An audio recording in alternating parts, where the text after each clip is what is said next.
This coronavirus is, it's changing the city, man. You notice? I saw a guy in Washington Square Park in a trench coat, and he was like, "Yo, I got Purell, I got zinc. Give you a face mask." It's like, didn't he used to sell coke? He's like, "Yeah, shit's changed around here." You know?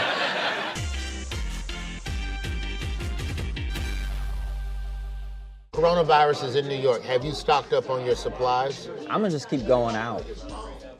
What kind of fucking lunatic are you? I'm just saying, if 2 weeks of supplies, bro. Nah. 1 gallon of water per person per day for 14 days. Okay. Pound of food per person per day. Okay. For 14 days. Really? When people are dying in the streets, a gallon of water will be $42 a fucking gallon. You better get it right now while it's $3. It's me, my girl, our son. He's 3. Mm-hmm. 3 gallons of water per day times 14 days. I don't know the math, but I know I can't carry that much water from the grocery store to my home. It's 3 times 14. Whatever 3 times 14 is, 2 into 1. Is that 32 gallons? That doesn't feel right. It is crazy that I can't do it quickly. 14 times 3 is a tough one. 3 times 14. 14 is 28. Yeah, but then you add that other And I watch 38. football. 42. It's 42. 42 gallons of water. Yeah. That's too much water. And this is where the health officials start getting lost. You need 6 days worth of water. Save your urine in the tub or the toilet. Don't flush the toilet. And for the next 6 days, drink your urine from the first 6 days of water. That's 12 days of fluids. All you need is 2 more days where you just don't drink. I'm insulted. You can live without water for 3 days. I hate that you've ever called me a lunatic, because this thing that you're talking about right now is insanity. The craziest thing you're you gonna can drink do. your pee early. If you're in a disaster situation where you cannot leave your home, it is imperative that you save your urine. So you're telling me... Why the fuck would you flush your urine? You're telling me that in the first week of the 2 weeks, you're gonna start drinking pee. I didn't drink it, I said I was gonna save it. I put it in the bottles that the water used to be in. This is the talk of someone that like gets the thing. This is the talk of someone that is prepared in case the shit goes south.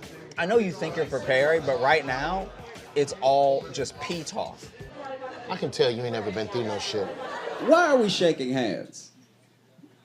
Isn't that weird? Why are we still shaking hands like it's 1852? Like, you say hi and you shake hands. I already acknowledged that I saw you, you know? Why do we also have to shake hands? Like, if they don't fix coronavirus, like if we just live with it forever and then that's it, shaking hands will go away. Like the CDC already said, like, hey, you don't need to shake everybody's hand. I mean, like, it'll go away. And when it goes away, for our grandkids, like generations and generations past now, when our grandkids shake hands, that's gonna be like third base. You're gonna have people after dates like, girl, how was it? And she's like, girl, it was good. It was alright, and then like, girl, it was towards the end of the day, we ate, and we had a little wine and everything, and then like, we just shook hands in front of everybody. It was crazy, in public. It just felt right that her friend would be like, girl, please tell me you wore a glove. No glove, I didn't need a glove. It felt right, boo. It felt like the one, you know what I'm saying? Just shake, because I don't even know what happened, just all of a sudden my hand was in his hand. And he's like, girl, no glove, you nasty. I know I'm nasty, though. Just no glove hands, you know what I mean? I don't eat nothing with a C these days. Corona. Why would they call it Corona? Wait, it's not, listen, it's not Coronas like the alcohol. It's coronavirus. How do you know it's spelled the same way? So there's a lot of things spelled the same way. That don't mean it's the same thing. Oh, you know what? Because they came out with a new HPV cream called Chloe. You know what? I can't stand you. You said you don't eat nothing with a C. That means you don't eat cock no more? No, it's called penis this month. Oh, now you change it for... Yeah. With the coronavirus, I want us to stop kissing. Anybody else on board? We gotta stop kissing people in the mouth. It's disgusting.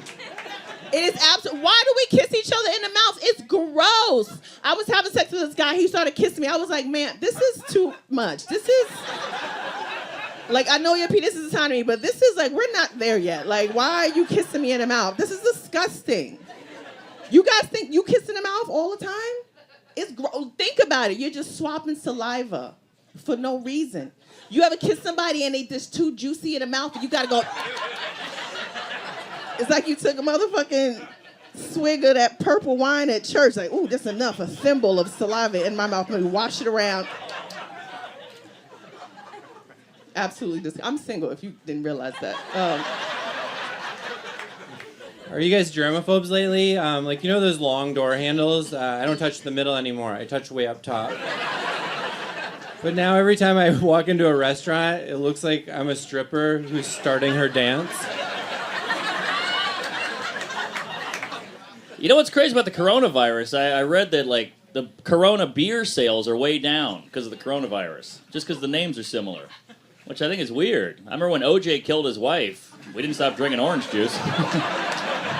Now, with the coronavirus coming out. What is it called? Whatever it is. No, what is it called? What are you trying to say? How worried, like, do you have... No, dummy, it affects old people like you first. It's the people that are in the winter of their lives. I'm 44. You are 44. I'll bathe my unborn baby in the coronavirus. There's no way you're 44. I'm 44. You're not 44, but you put an S on everything. You called it coronavirus. The older black men get, the more S's they add on words.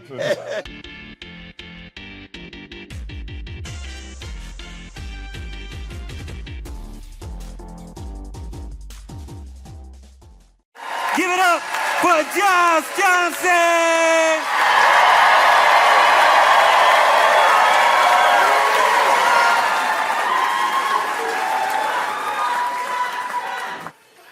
I think that debate is incredibly important.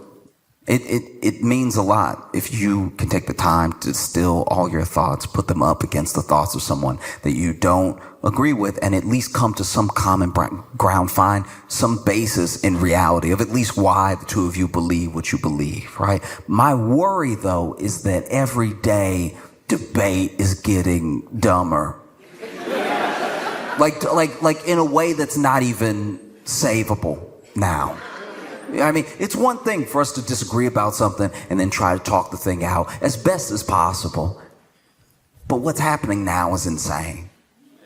Especially online. I am watching so many people argue if 100 men can beat one gorilla.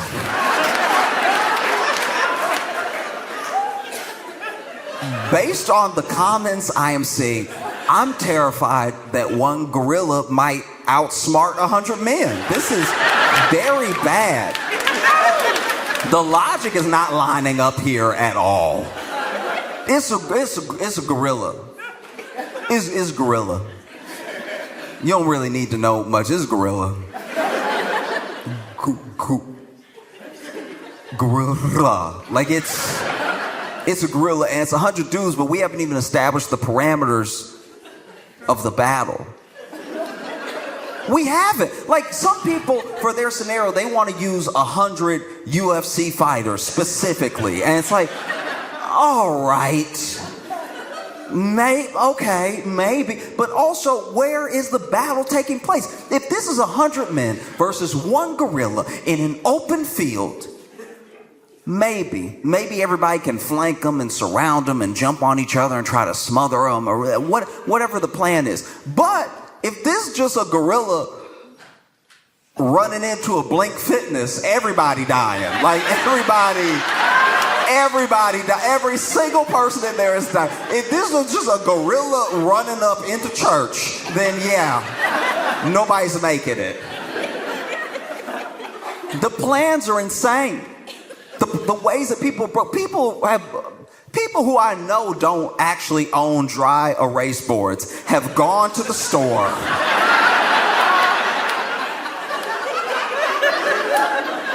Bought a dry erase board specifically for this purpose. Brought it home and then put it in front of their phone like they just had that in the garage or something.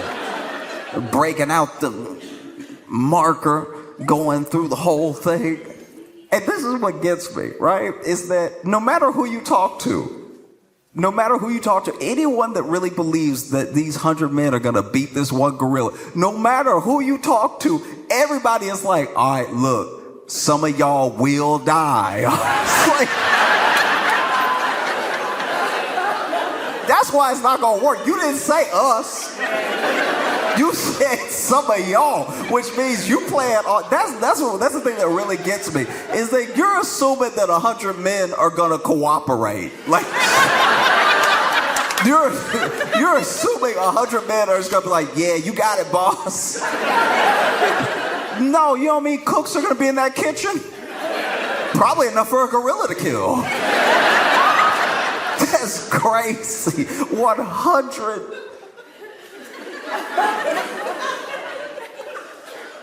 I've been going, it's been a week. It's been a full week of me arguing with people. I'm like, guys, it's a gorilla. It's a gorilla. Okay. No. This is important. This is important, all right?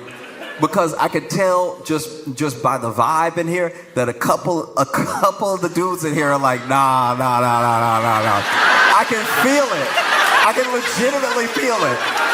I'm not psychic at all, but I'm looking at you, look at me, and I can see a couple of y'all are like, maybe he can't do it, but somebody been working out all winter. Okay. No, okay, this is important, all right? So,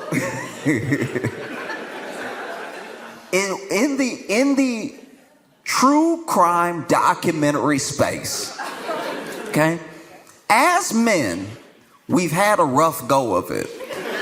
Turns out we do most of the killing, okay? We do a lot of the killing. We do a bunch of it. Some would say all, some would say we just haven't caught the women yet. But we do a ton of it, all right?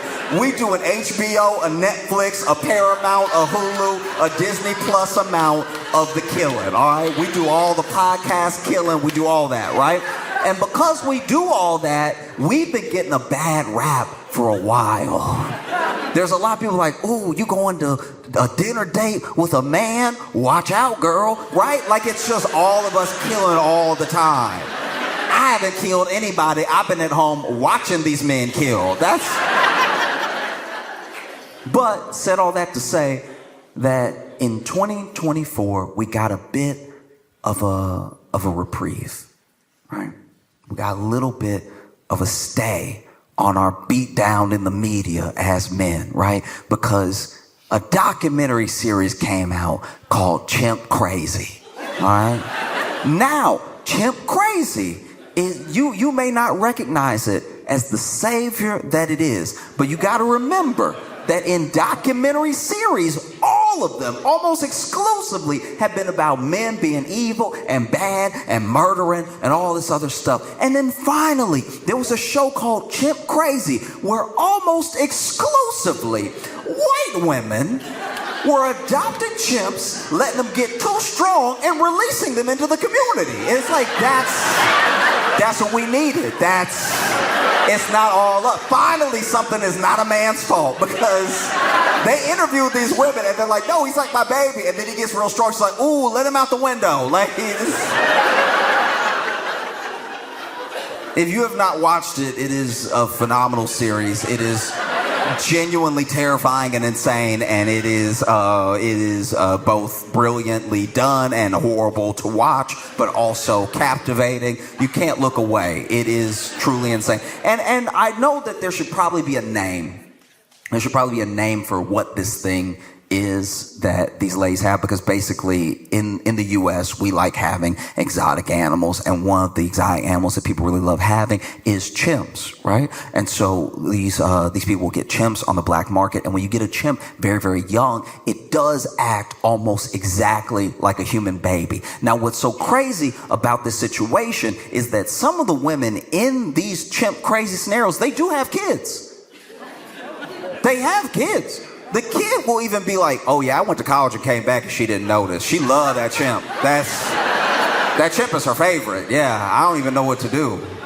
Right? So some of these women do have kids, some of them don't, right? But they treat the chimp like a child, because when they get it, it genuinely needs them the way that a baby would need a mother. They even have to hold the bottle for the milk, and they have to cradle it just like a baby and everything. And it's very sweet, it's very cute, and the chimp does get attached to them, like deeply attached, like a baby would, right? And the first 2 years of owning a chimp, you shouldn't do it, don't do it.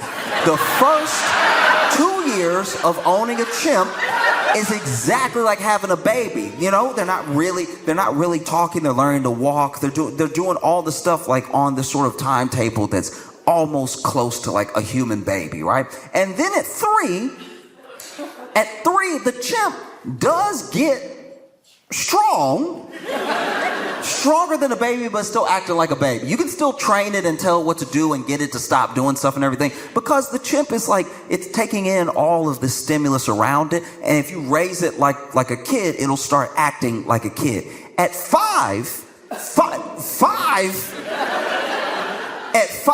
is where you run into trouble, because at 5 is the first time the chimp looks around and goes, I'm the strongest one in here.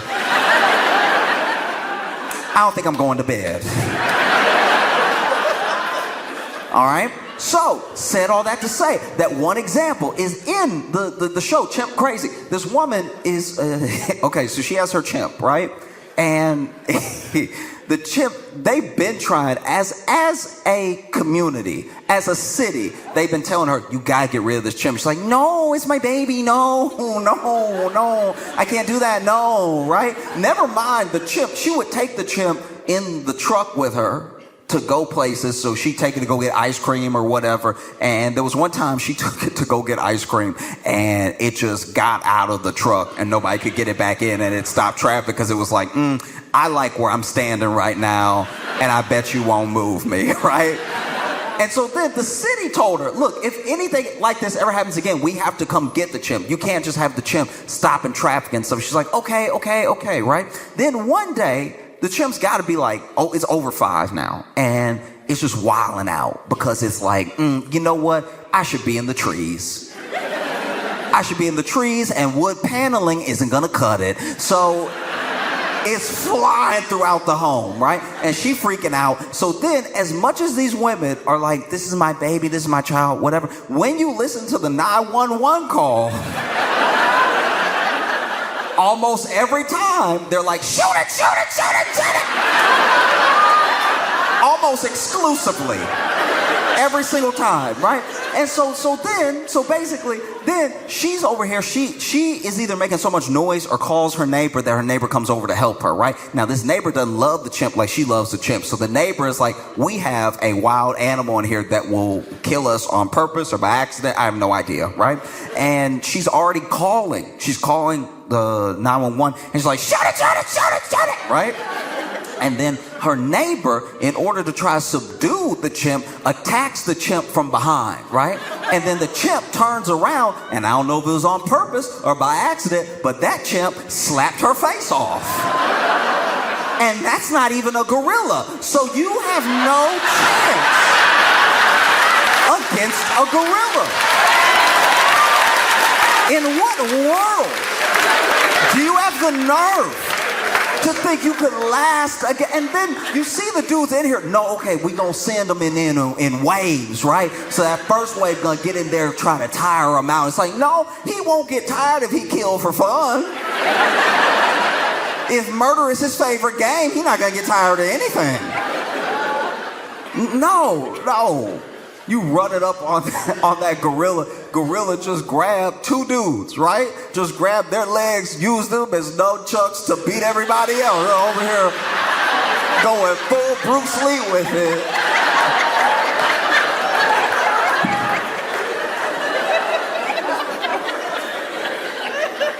No, it's insane.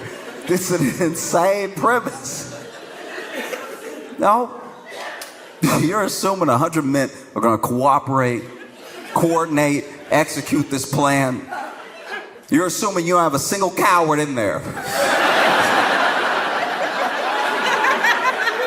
Because I'll tell you right now, I'm not the one. All right? You better pray I'm not one of your 100 men. You'll know you shouldn't be jumping the gorilla with me because I'm gonna be that type. If you ever have somebody in your clique like this, don't do the jumping. If there's somebody like me, it's like, let's get them, fellas. That's a sign of somebody who's about to get you killed, all right? If they say fellas, that's insane. Attack, boys! No. It's true. I'm not that guy. And I'm fine not being that guy too. There's some people that need to prove something to someone all the time. That's not me. I became very comfortable with who I was a long time ago. Even in other situations, you know, I can already tell you right now, when it comes to things getting bad in the world, apocalypse type of stuff, I'm not I'll die. Apocalypse? I will be dying. Thank you. You know, I don't know. You know, I had some friends that I went to church with, all prepping and all this stuff like that. I was like, I don't know why you trying so hard to live if the apocalypse happens. Like, we both think we going to the same place. I'm gonna get there early. Why would I keep fighting? No, that's crazy. I'm not gonna keep fighting after bullets. I can't make bullets, so that's the end of my fighting, right? And I can barely hold a gun at that. I'm gonna miss a lot. So if it's like a zombie apocalypse situation, I'm getting bit, okay? I'm not trying to get bit. I'm not gonna offer up my neck or something like that. I just already know that if I'm in a zombie apocalypse situation, when the zombie is coming at me, I'm gonna be like, oh, he ain't got no ears, he ain't got no ears, he ain't got no ears, he ain't got no ears, he ain't got no ears, he ain't got no ears. I will not be running. He ain't got no ears, he ain't got no ears, he ain't got no ears, he ain't got no ears. Biting my neck, he ain't got no ears, he ain't got no ears, he ain't got no ears, he ain't got no...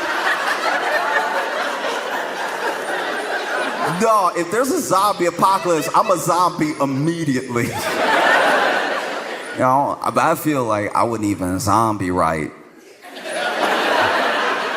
If I'm really being for real with you, I don't think I would do it. I don't think I would zombie like in a way that made my family proud.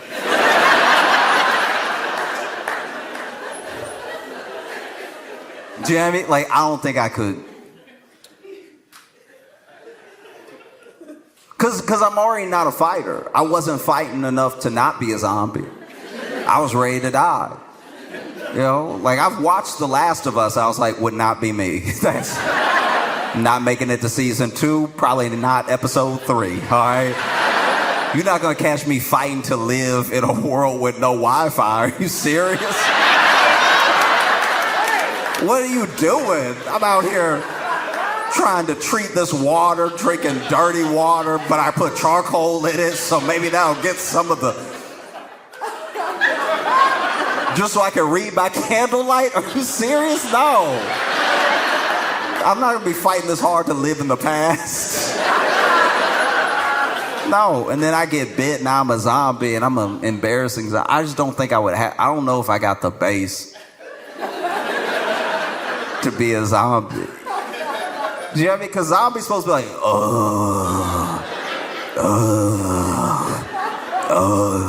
right? I don't know what it is. I feel like I would just be like, ah!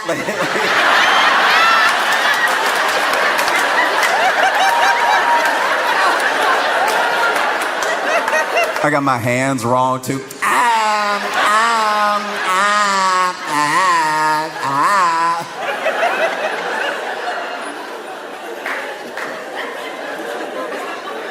Zombies don't even want to hunt with me. They're like, ugh.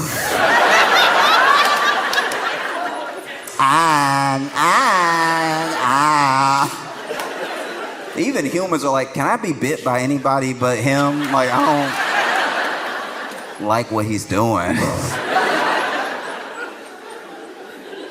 Oh, new zombies trying to show me how to zombie right. Like maybe, I don't know, who knows? Maybe somebody I know got bit before me, and zombies can like communicate a little bit because it's like a virus that you both share and you trying to spread to other people. So there's pulling people aside, trying to get them to give me a chance, you know. And over here like, yeah.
And that's how I die twice.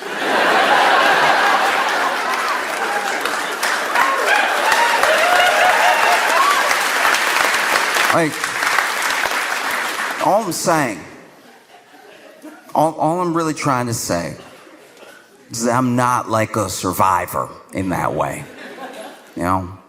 And so if it's me and 99 other people, it is up to those 99 other people to take out this gorilla. Because the other thing, even when you have a plan, famously, Mike Tyson said everyone has a plan until they get punched in the face. In the case of a gorilla, everyone has a plan until they get their whole face slapped off. Because even if we're all charging in, let's get them, fellas. Even if we're all rushing in, right? And we're boot to boot, side by side. You're there to protect the man next to you, and you're running in with everything that you have. We will, out of instinct, stop the first face that comes on. We will be like, ooh, that, just that hesitation alone, 3 more of us died. Just that, oh, you can't even have that.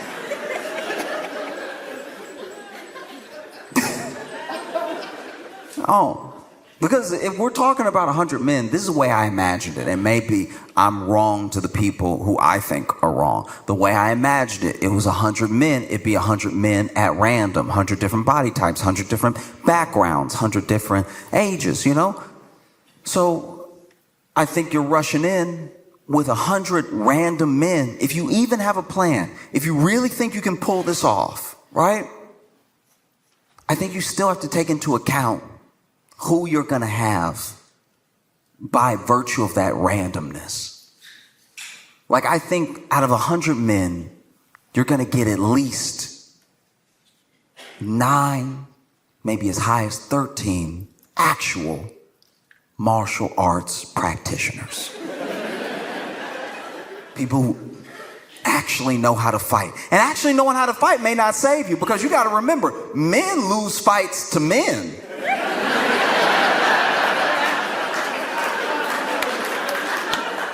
every time men fight, a man lose. So just because he knows some stuff doesn't mean it's going to be effective. You might have your jiu-jitsu practitioner in there. Blue, black, who knows? Whatever belt suits your fancy for the scenario. He runs in, he actually syncs up an arm bar on that gorilla, gets him right where he wants him, grabs the arm, legs in between, pulling it, trying to break that elbow, right? Pulling it as hard as he can. And you see the gorilla go, oh. Oh. That is useful. Bow, bow, bow, bow.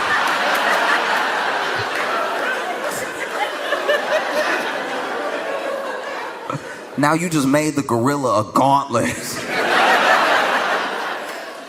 to beat the rest of us with.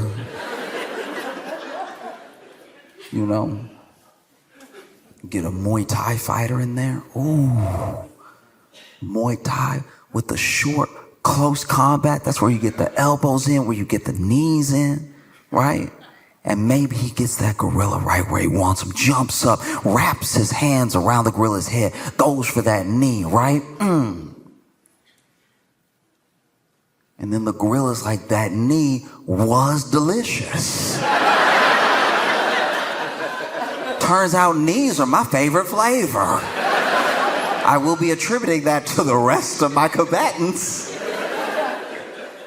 You might have somebody in there. Ooh. Somebody well-versed, potentially a master of Kung Fu.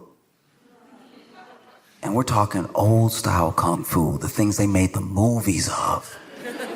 Right? He'll be a great distraction. You have him off to the side. Hey, gorilla!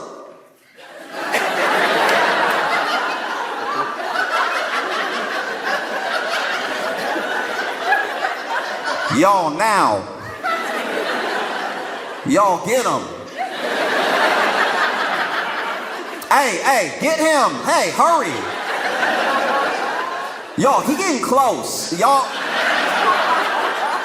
Hey, he getting close. Hey, don't run. Oh, he getting close. Y'all, hurry, do something.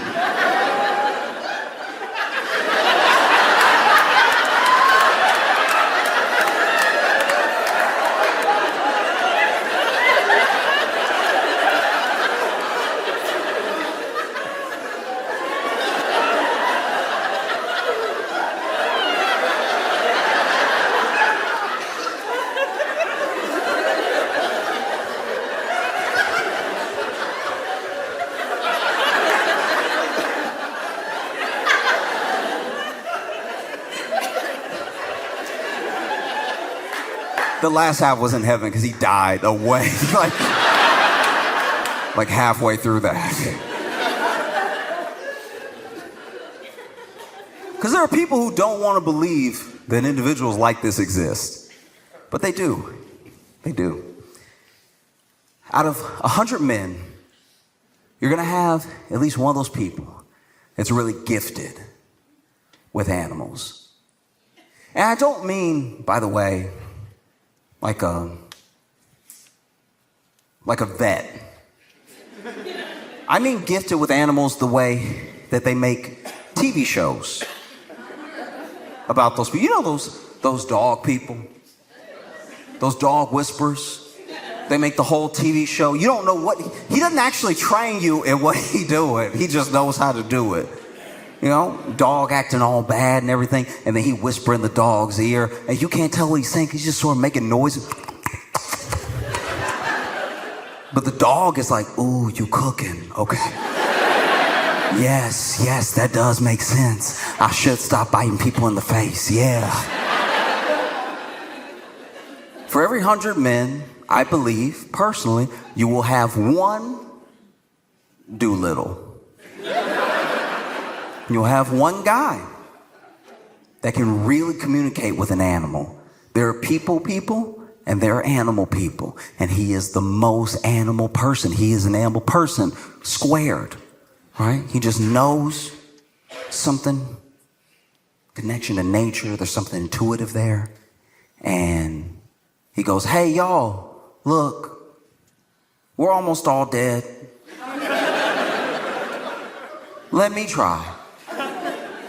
And you're inclined to let him try because you're down to like 43 of you. So if it didn't happen with 100, the odds are getting slimmer by the guy. That's the other thing that bothered me about the whole thing, where it's like, there was one dude whose whole plan was for the first 20 guys to die. I'm like, well, then it's really just 80 of you versus a gorilla. Those are worse odds. Anyway, he goes up to the gorilla, and maybe he's beating his chest, maybe he's making noises. I don't know what he's doing because I don't know how to do it, but he's going up there. And the gorilla is even like, oh, okay. Well, what's that there? And he goes up and even gets close. And the other guys are hanging back. They're like, oh, what should we do? I don't know. It's working. He's talking to him. Should we try to get behind him? I don't know. Let him do what he's going to do. Maybe the gorilla will kill himself. I don't know.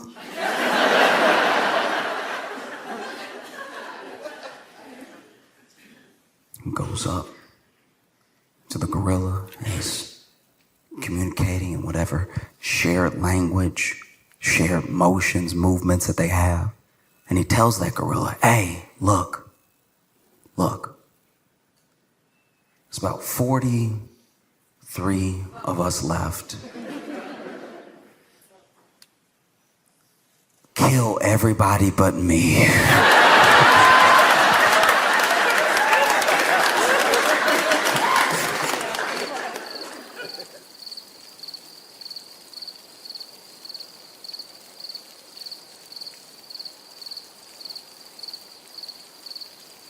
Please make a bunch of noise right now for my friend Josh Johnson!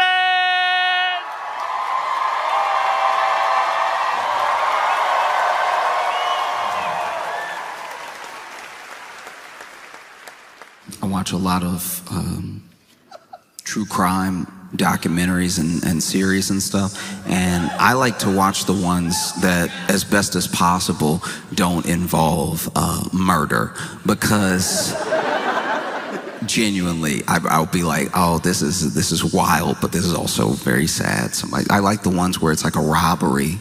You know what I mean? I like when it's like a huge drug bust, something you can really sink your teeth into without being like, oh, there is a family to be sad for. You know what I mean? And what I love is the process of when the person is sure they're not going to talk. You know what I mean? They'll bring somebody in, and when the person gets brought in, some people really hang tough. Some people, door slams behind them. I've never been to jail, but I hear the doors are heavy.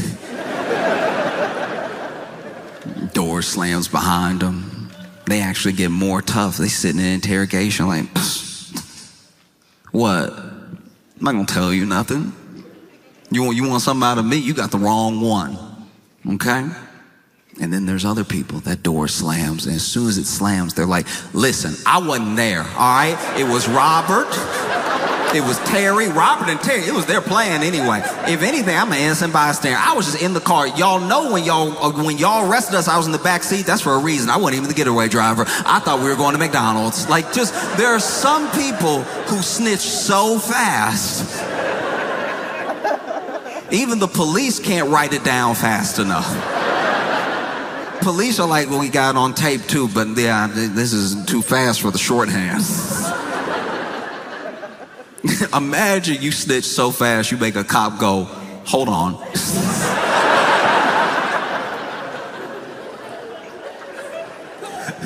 Take a breath. Because you never know who it's gonna be. There are some people who were, whether it was gang activity, it's mob activity, there are people who are like the run of the litter, and they're the ones that actually hold out. They're like, I'm not telling you anything. I don't even think you have enough on me. Let's play. Let's roll the dice. And then there are people, no matter how tatted up, no matter how affiliated, it might even run in the family. They might be somebody who is third generation, but they don't want to be in prison. They don't want to be in jail. And so as soon as they have the opportunity, they tell them everything. Things they didn't even ask. You see a lot of it, you know? Then you have people who at first don't tell. Then they're ready to talk after like a couple years. You know what I mean? After a couple years, you know, have enough mold on your sandwich that you're like, it's really not worth it. Like, nobody coming to visit me. Like, no. That's what makes me wonder what must be going through Ghislaine Maxwell's mind. You know what I mean?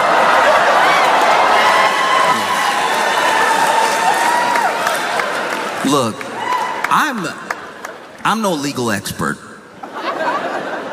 but I do find it wild that in this supposed cabal, this supposed billionaire ring of predators, that the only one you caught is the one you ready to make a deal with. And a deal for what?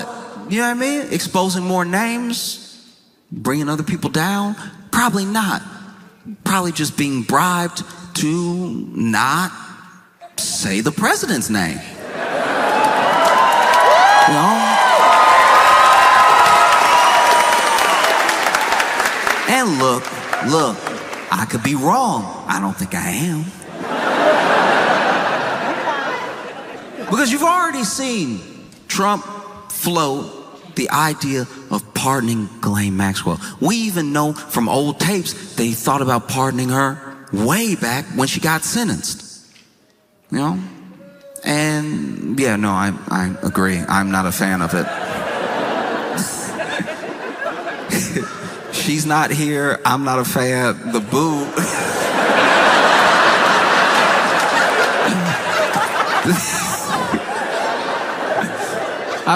This is somebody's essence being booed. Like this.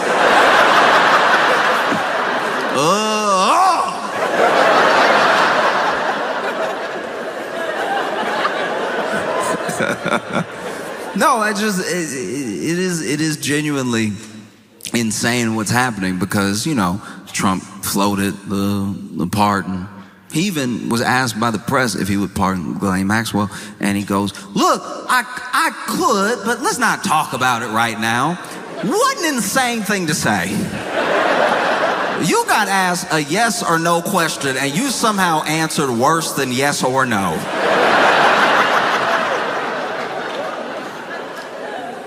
I've never been doing a test and got a true false and put maybe.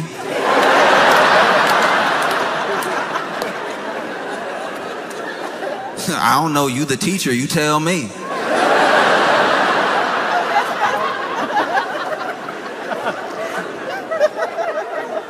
That's insane. Already floated a pardon in front of us, maybe to gauge our reaction. Maybe if there's not enough outrage, the pardon will go ahead. And then DOJ goes, have a conversation with Ghislaine Maxwell. And already, I think it was today, just today, she's been moved from the prison and she was in to a minimum security facility somewhere else. Thought we covered this.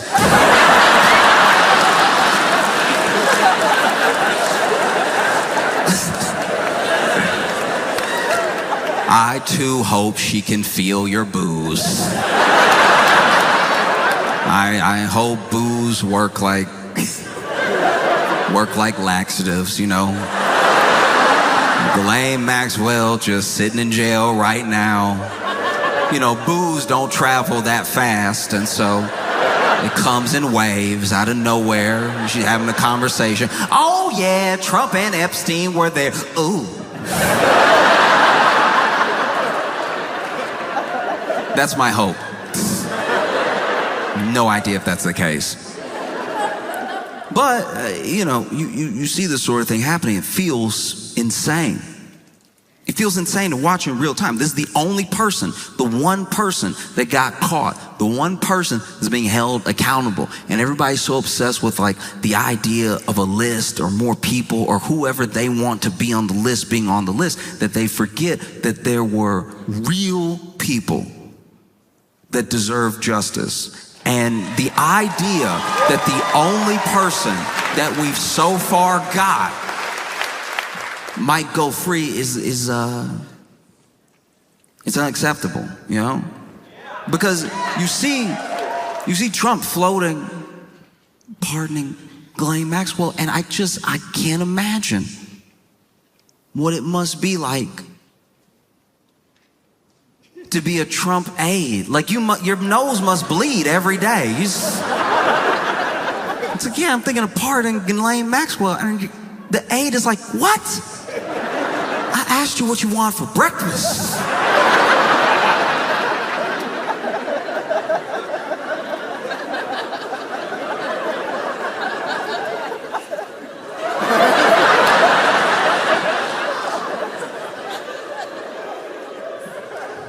If anything, I think I am a little bit, I'm trying to figure out how to put this. I feel sorry for my friends who didn't see it coming, because they still believed in like a system, and they still believed in like laws, and they believed that jail existed for like a reason, you know? And I am, I'm black. So I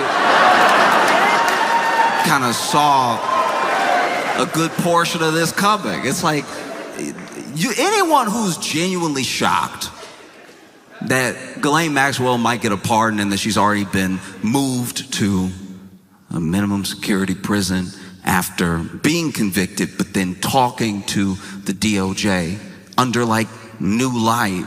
Anyone who's surprised by that has never watched the first 48 before. And they think that people aren't gonna see through it. You know, this is a lot like when you're in school and you didn't do your homework, but you remembered there was homework right as the teacher says, pass up the homework. And so you fighting, you've never worked a pencil harder, you fighting to get words on a page. It doesn't even make sense what you're saying. It's, you going over the whole scarlet letter as fast as you can. And then you pass it up. Teacher collects all the papers, and you think, maybe I got away with it. All we had to do was 300 words summarized in the last chapter of Scarlet Letter. I think I did it. Pulled it off. Felt like 300. Might have been 290. And then class is going on. Maybe you have to read while the teacher grades the homework, and then teacher says your name. Calls you up to the front. You're like, okay, don't panic. Maybe I did a good job so fast she's impressed. That's a possibility. And then you walk up to the front, and the teacher's like, did you do this just now? And you don't know what to do. You're caught. You're caught. She caught you. But there's another part of you that's like, maybe if I die with the lie, she'll believe me. What? Just now? No, I did this at home. And she's like, you sure? You're like, uh-oh, she's on to me. Yes, I did this at home. And then she was like, oh, okay, great, that's good news. I was worried that you did it just now, which means you wouldn't have your math homework. And then you remember that this has been math class the entire time.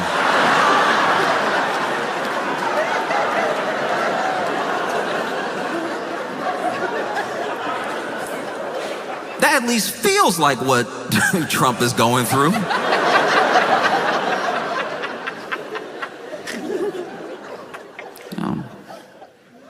Because if Trump was smart, he would have done all this stuff a long time ago when it could have maybe still been believable. But now, everybody sees through it. Oh, it's crazy. It's so crazy. And then On top of that, this is already insane enough. Already, there's so many ties to Donald Trump, Ghislaine Maxwell, Jeffrey Epstein, that even a pardon just feels like it would be happening in our faces, right? There's no misunderstanding about the conflict of interest. There's no misunderstanding about what her role is if she does testify in front of Congress or whoever. And there's no misunderstanding about what the quid pro quo is between the two of them. You know what I mean? And even in that moment, on top of all that, Donald Trump floats pardoning Diddy. And it's like, that one doesn't even have anything to do with you. I don't think. Don't you have enough to deal with? That's crazy.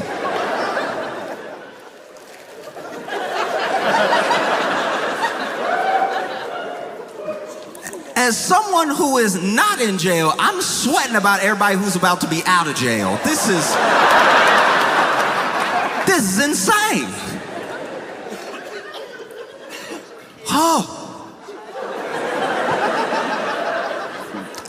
So then Diddy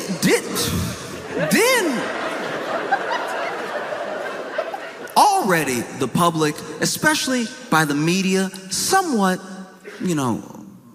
somewhat potentially unintentional, but the media did a disservice to the public when it came to Diddy's trial, because there's a lot that we know of Diddy.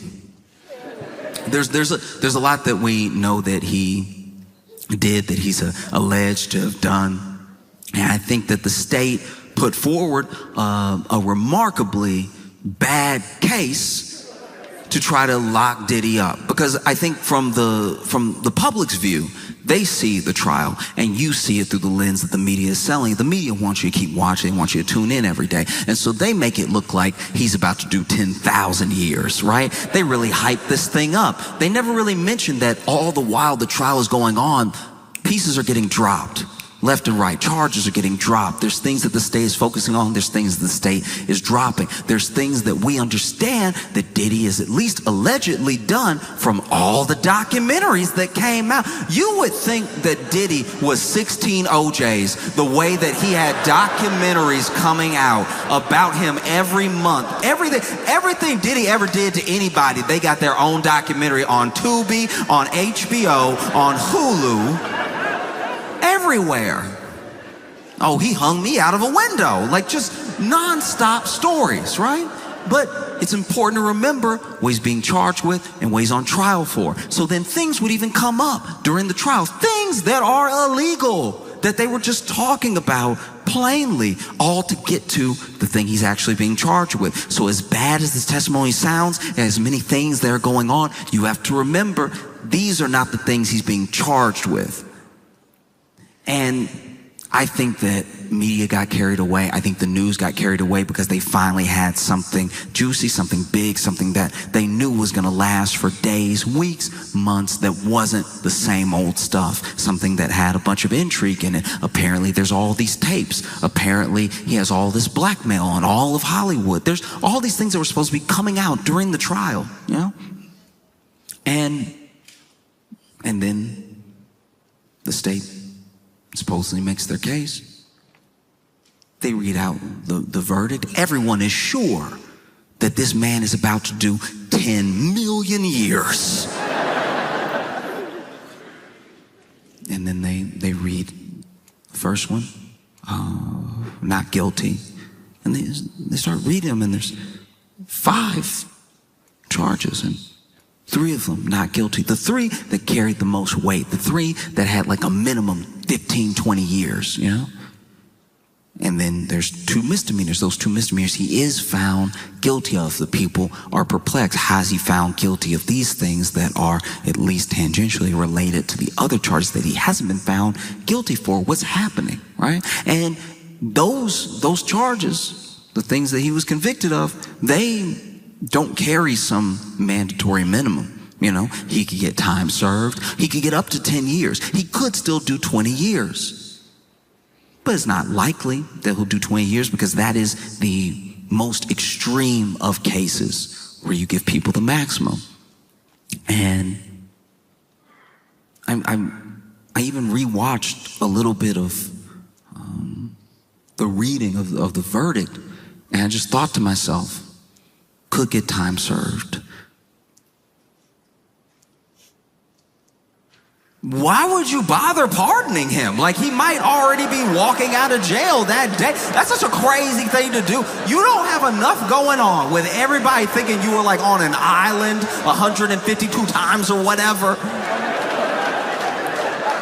To be a Trump aide, you must need heart medication because they already try to convince him, look, that looks bad if you just pardon Ghislaine out of nowhere after all this time and everything, after everything she knows and the pictures that y'all are in together, all the pictures that you're in together, all the pictures that you're in together, all the pictures that you're in together, all the pictures that you're in together, the other pictures that you're in together, the pictures that you're in together, all of the pictures that you're in together, plus, she did have 19 phone numbers for you. That's not a good look either.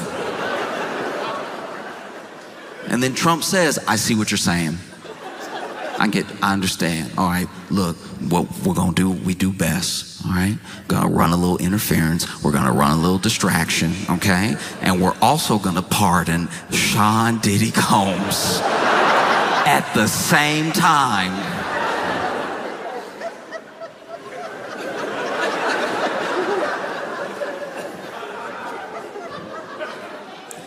Karen, press secretary, must be fighting demons. I can't imagine. Look, everyone, whether it's Kellyanne Conway, it's Sean Spicer, anyone who has had to represent the Trump administration go out to the press and answer questions. Look, I understand they chose that job. I understand that they chose to be there. But to a degree, you do have to wonder what the conversation is like before they go out. When they get handed a binder, and at the last second, one of the aides says, and he gonna pardon Diddy. So,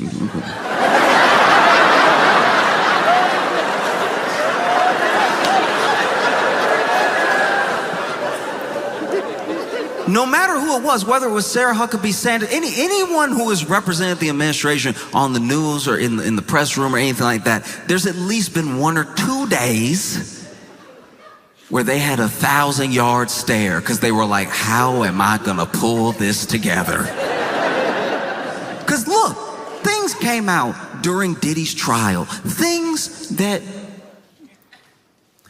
made you think, of course, this jury is gonna find this man guilty. They have to look at everything that they've heard, but you gotta remember the things he was on trial for and the things that they heard didn't always line up.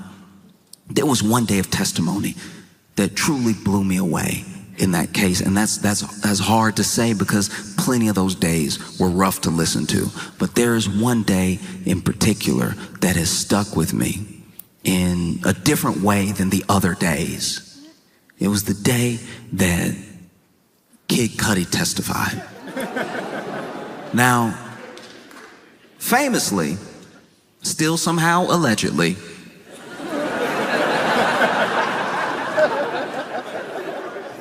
Diddy supposedly blew up Kid Cudi's car.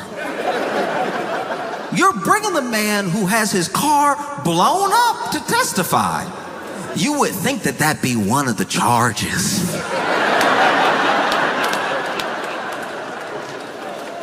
I've never blown up a car in my life. But if I was brought to court to sit and hear testimony of my crimes, I would imagine the car blowing up would be one of them listed. Anyway, they bring in Kid Cudi. Kid Cudi's testifying about the timeline when he dated Cassie, things that happened between him and Diddy. And then he describes a day that is truly harrowing. Kid Cudi is testifying that while he was gone, he was actually, I believe, spending some time with Cassie, that Diddy hears about the relationship, is very upset about it, and Diddy went to and broke into Kid Cudi's house, right? So already, Diddy in your home, that's terrifying.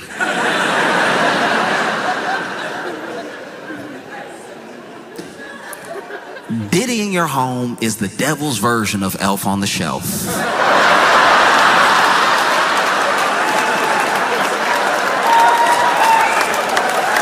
You don't know what he gonna do, you don't know where he gonna be.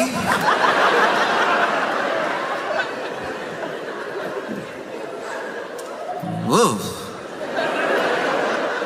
So Diddy was in his home. Now, I'm a little fuzzy on this part, but apparently, I believe at least, that it was Diddy's assistant that called Kid Cudi to let him know, hey, okay, ooh, how do I tell you this? There's no good way. Diddy in your house. He is all up in your house. I mean, I drove him. He made me. He's like, where you live? And I was like, and we went over to your house. And so he's in your house. I'm not now, I'm outside. You know, he told me to wait here. I don't know what he gonna do. And so, Kid Cudi rushes home. And not only is he rushing home, he actually, this is at least as I understand it, must have Diddy's number because they had a conversation. And he was like, yo, you in my house? You in my house? Bass in voice, ready to beat somebody down. You in my house? And apparently, Diddy very calmly said, yeah.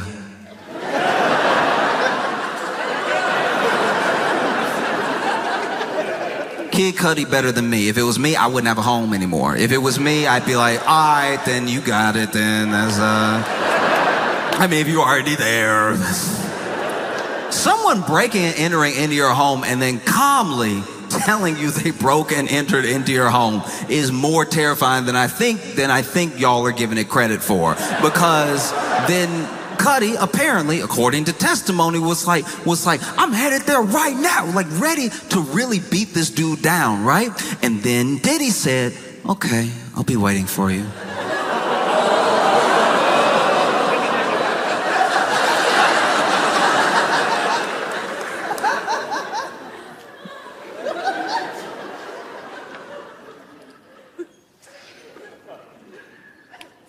I wasn't in court. I had to read all this. And I haven't read a novel by Stephen King scarier than what I read between the two of them. Kid Cudi gets home. Diddy's gone. He walks into the house. Now, that's braver than me. I would assume he's already planted a bomb somewhere. But Kid Cudi walks into the house, is looking around, assessing the damage, and while Diddy was there, he put Kid Cudi's dog in the bathroom, then opened all his Christmas presents and left. That is so insane. We are dealing with pure evil. That is so insane. Open all his Christmas presents.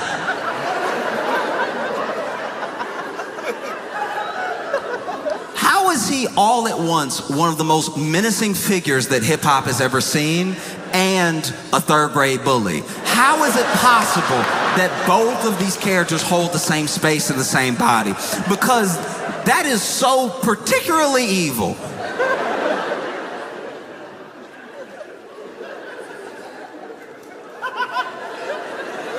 He said, I walked over, Christmas presents unwrapped. I opened the bathroom door, my dog confused.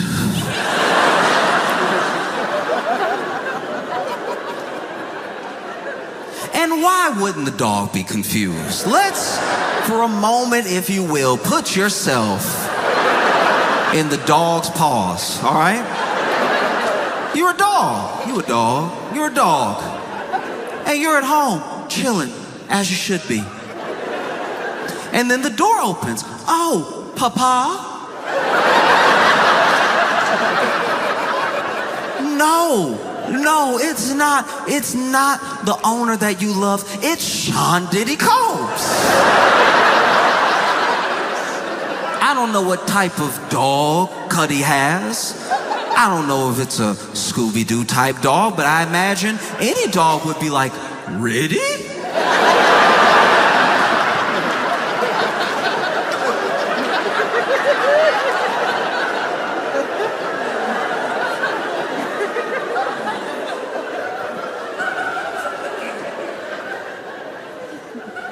And then Diddy walks over to you confidently, like he knows you. And then he puts you in the bathroom and you're like, okay, I guess that's the best possible outcome. Oh, wow, okay, oof. I thought something way worse was gonna happen. I'm not gonna lie to you. Wow, that's great. From what I've heard about you, the bathroom, man, I don't love it in here, but it's better than whatever you're about to do.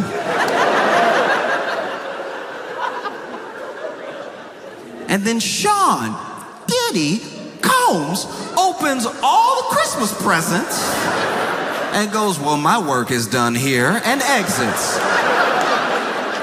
This is how evil what he did is. He already messed up the call to the police. Because now you're going to call the police and have to explain to the police that the only thing that Diddy stole from you was wonder.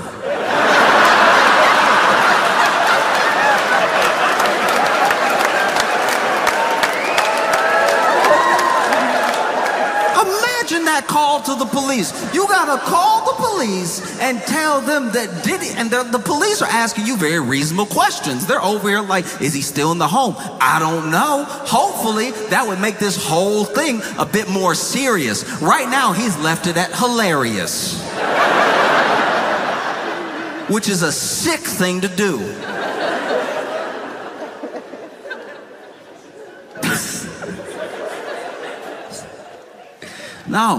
No, this is truly insane.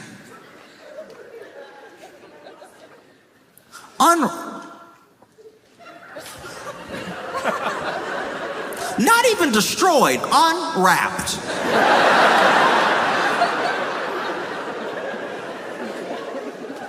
I can't leave this alone until y'all recognize how dirty this is. Imagine.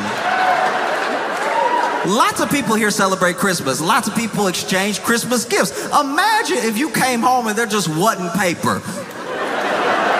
And now everybody in the family either like happy or disappointed, like, oh, you got me the Theragun that we're like a couple months out, so can I have it now, I guess?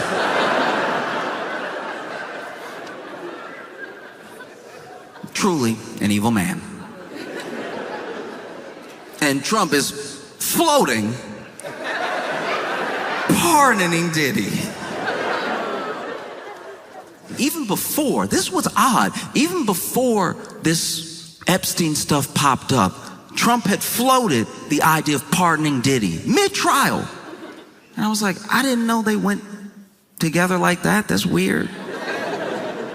Imagine being a white man in your 80s and your favorite rapper is Diddy.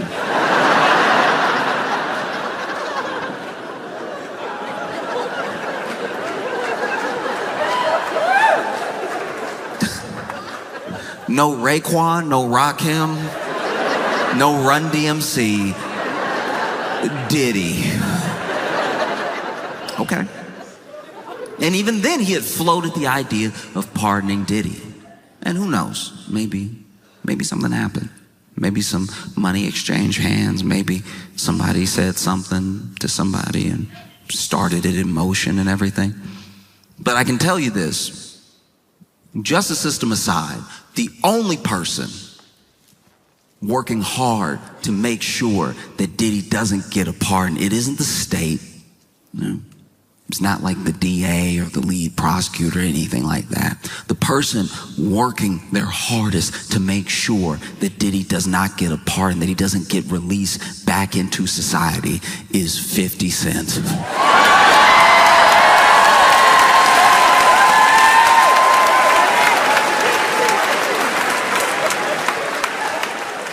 50 Cent was so excited when Diddy was arrested. There's a video. You could watch the video. It's about 8 seconds long, but it's very, very funny. And it is 50 Cent laughing in the car when I guess he heard the news that Diddy had been arrested. And this man is chuckling. The joy. The joy on this man's face. And then he's chuckling to himself and he goes,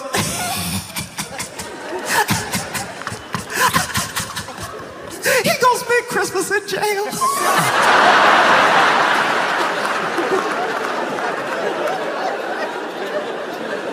I've never hated anybody that much. That's so good. Oh, he gonna spend Christmas in jail. He was laughing hard. He was laughing the way that sitcoms used to make people laugh. Like, Christmas in jail. And so when 50 Cent heard that Donald Trump was floating pardon for Diddy, he went to work. He did what he does best. He trolled. 50 Cent just started posting everything bad that Diddy ever said about Donald Trump and tagging Donald Trump.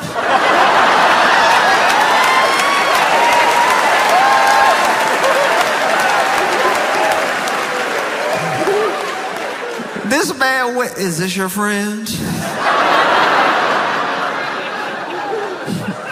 I wouldn't do that if I was you, Mr. President. You won't believe what he said about you.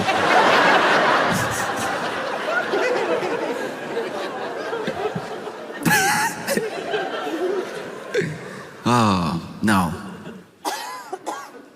No, Donald Trump, this is not one of your African Americans, okay?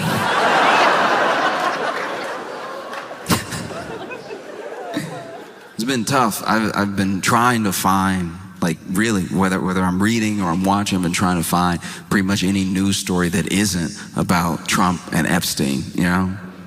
And I came across one that genuinely shocked me in Florida. They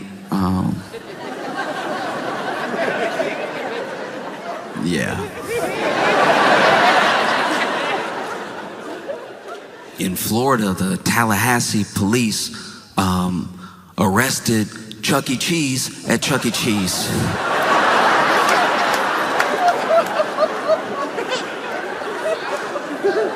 Apparently, Chucky had done some wire fraud. And so the Tallahassee police showed up to the Chuck E. Cheese. And they were ready to take him in, all right? Cuffs already out. And they arrested Chucky mid-birthday party.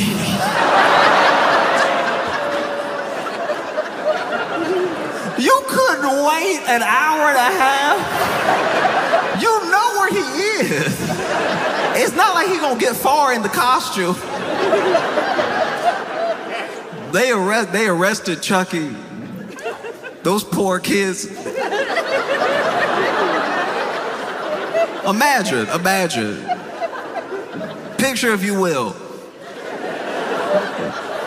being 6 years old and you're having a birthday party at Chuck E. Cheese because the economy is not doing great. But you're having a good time, you're enjoying it, you're like, cheese pizza, so they say. Delicious yum, right? You're just trying to put on a good face. You jump into the ball pit that is not nearly deep enough. The ball pit that is full of children under the balls because every kid thought it was the funniest thing in the world to pop up out of the balls, but that meant that the ball pit was actually a hard surface because it's made of bodies. You jump into the ball pit doing like a big old face plant thinking you're gonna slide down into the balls, and you just bang heads with another child. You get out of the ball pit concussed. Chucky offers you a flat Diet Coke.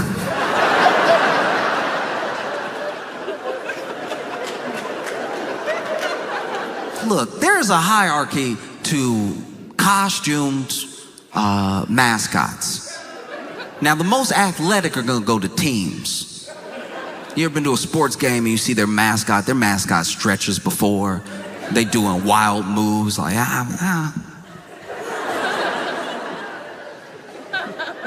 You go to Disney, there's a lot of walking, but it's a lot of poise. It's a lot of like the stances, you know. You get somebody that's doing goofy, and they're really doing goofy. They got the,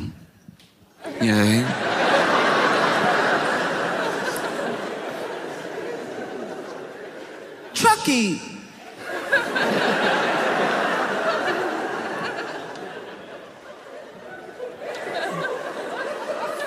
Chucky, as far as like costumed mascots go, Chucky doing a lot of the same. Trying to figure out how to put this.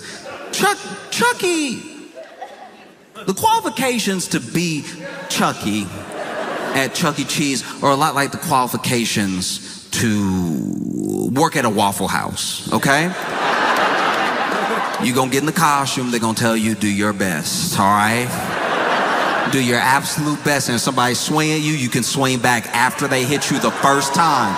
You gotta let them get that first hit in. If you hit first, that's assault, all right?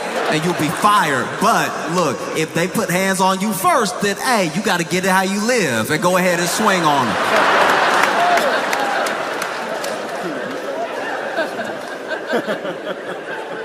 So imagine you're surprised when at your 6th-year birthday party, you're celebrating 6 years on this planet and it hasn't been a great 6.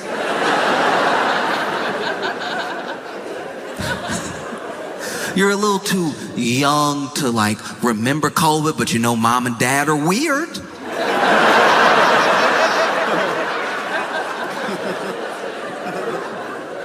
You clapping with your friends.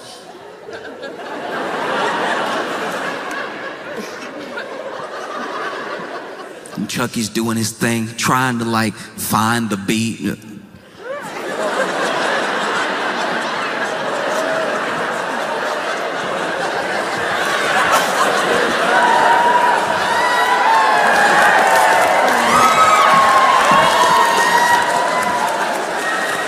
And you're like, I think he doing something. I can't tell.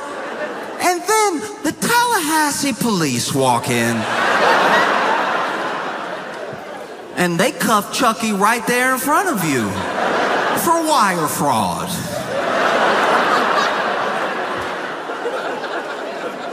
Y'all couldn't wait. You know where he works. He wasn't gonna get away. No, we gotta cuff him right now in front of the children. Traumatize them. Nah, forget these kids. We gotta dish out justice real quick. Now the kids distraught. They over. You know that? Okay, all right.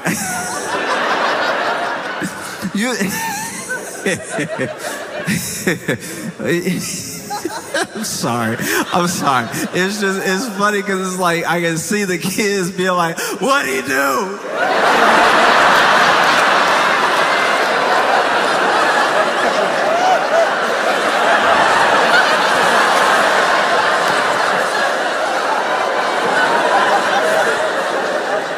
What'd he do? You know that rumble in the throat when you really cry? There's a certain way you can cry when you're 6 that you never cry again. Like, this is like honestly, a 6-year-old will drop an ice cream and they'll be like,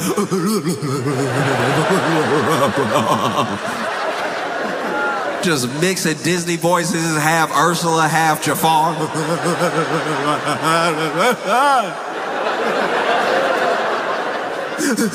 What'd he do?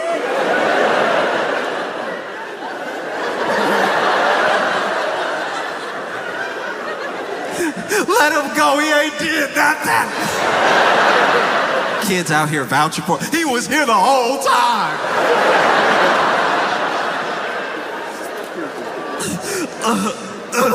Because you know that. You know, like when a kid cries long enough, they start coughing. When a kid get real upset and they full of mediocre pizza.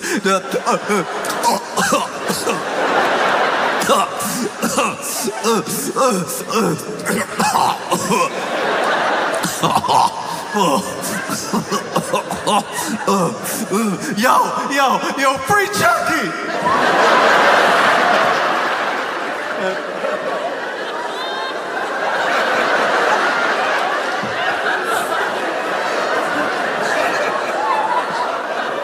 Yo, free Chucky! Oh. Now you getting arrested at Chuck E. Cheese, they perp walking you slow just to embarrass you. Y'all really couldn't wait till he got out the costume too, because you know he can't walk fast with those feet. He still got the costume feet on and everything. So now they over here.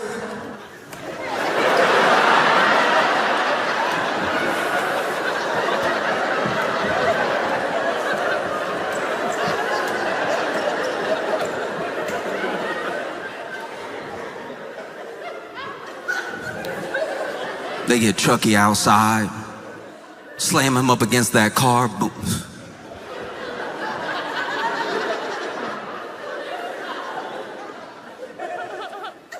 Patting Chucky down. Why you need to pat Chucky down? That would be wild though, Chucky had like a full-on Glock on him. Like this. That would be crazy. If Chucky he doesn't care where he is. He could be at Chuck E. Cheese, he could be in the streets, he keep that thing on him.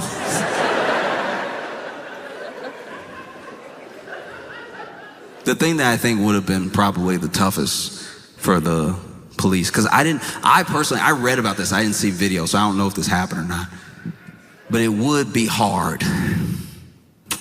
It'd be very difficult to, you know, open up that car door.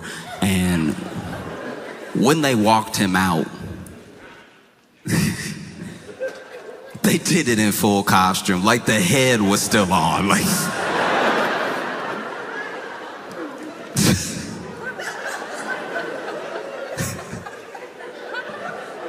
that's crazy. This is a personal vendetta now that you have with Charles Entertainment Cheese. That you couldn't at least take the head off in Chuck E. Cheese. Imagine they take the head. I mean, I'm sure the kids would have been more upset.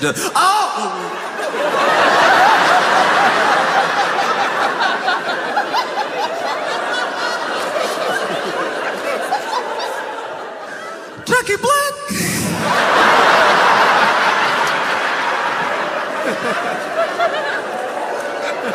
I could have sworn. Anyway. Look, there's not full video that I saw. This is all what I've read, but it's gonna be hard to put your hand on the back of Chucky's head and get him in the car without it looking like police brutality. Because it's not gonna fit. The head is too big. So now you over here, watch your head.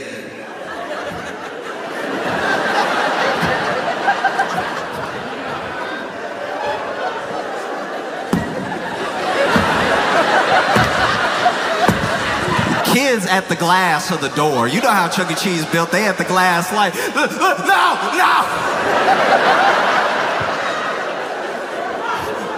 They beating up Chucky. Police like, no, I'm not. I'm trying to get the head in.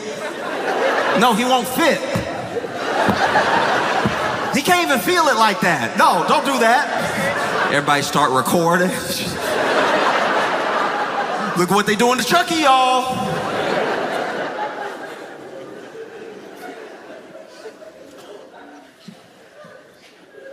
And they take you down to the police station. Perp walking you. Downtown. Imagine if you got arrested that day. For possession of illicit substances. You know, it could be anything. It could be acid, it could be shrooms, it could be anything. And you got arrested for possession. You're not a dealer. They caught you doing, essentially, a victimless crime, trying to enjoy yourself, enjoy your Saturday. Maybe you don't have your life together. Maybe you're not invited to your kid's birthday party.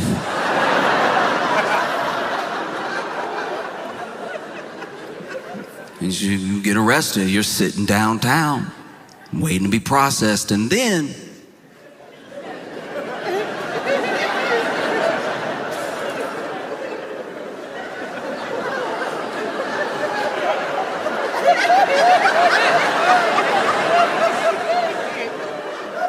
Ayo.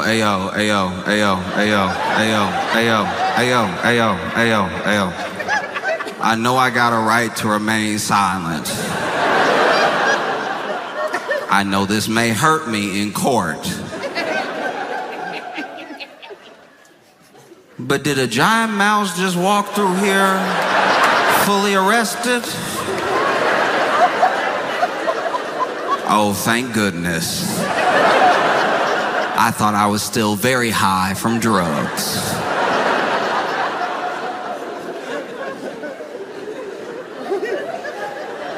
It's insanity, you know what I mean? Now you gotta do everything. How you gonna take Chucky fingerprints? These aren't even functional. I don't know if they feet or hands, but they're not. Mug shot too.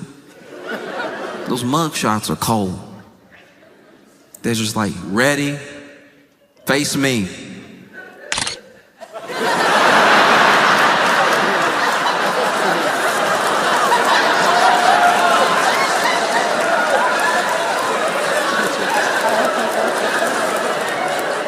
Turn.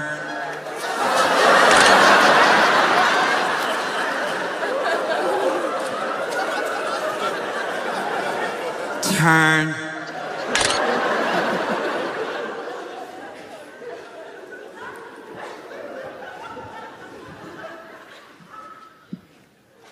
No. Now you gotta sit in holding. Imagine all you did was get a little drunk. Maybe you get into a fight at a bar, you sitting in the drunk tank, and the only other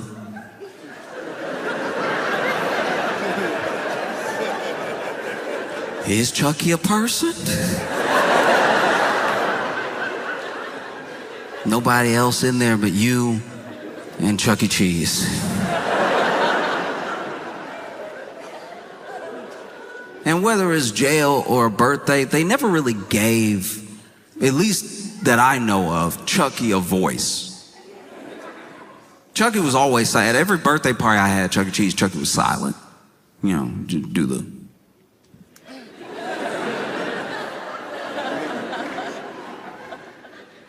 Imagine you sitting there with Chuck E. Cheese in jail. You're wondering how your life took this turn. You look over at Chucky, and Chucky mad. Chucky like, you know, I thought I had that wire fraud on lock. I'm wondering who snitched. I'm wondering what went wrong, yeah? You look over at Chucky, and Chucky's like, what you looking at, dog?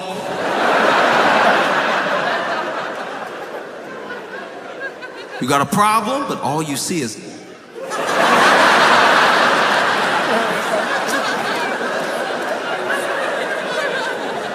Yo, you want step?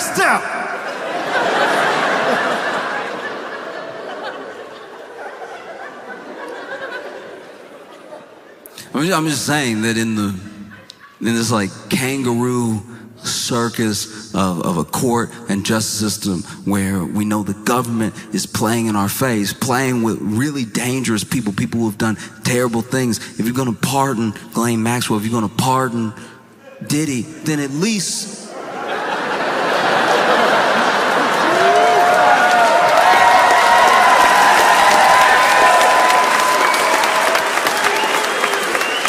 yo, free Chucky, all right?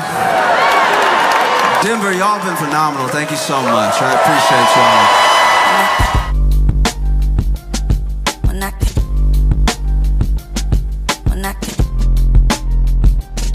Mira.